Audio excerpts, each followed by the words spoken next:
The Atlantic Ocean is all right here.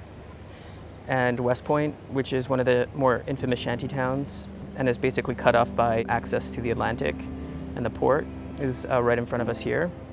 There's some fishing boats and local villagers who use this place to do their fishing.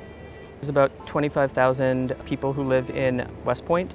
And as you can see, based on the fact that it's, I believe, the most western point of the city and is also a peninsula, this was one of the areas that during the Ebola crisis was quarantined. As you can see, it's probably just like a 500-meter area that you'd need to quarantine off this whole entire place. And again, like I mentioned earlier, this really became a focal point for a lot of nonprofits and human rights workers who felt like West Point was unfairly treated, not only because it is strategically easy to quarantine, but also because it's the poorest place in Monrovia.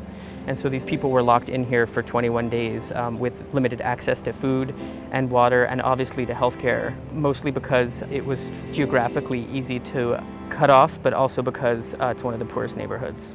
There's no running water. There's limited electricity. I don't know if you can see in the camera, but there are definitely some electricity posts peppered throughout, and so I'm sure those were taken off of the local grid. But there's definitely no running water. You could see some of the drainage into the Atlantic from this town. And essentially it's corrugated metal housing with very limited resources and public access or public works. There's no sound infrastructure.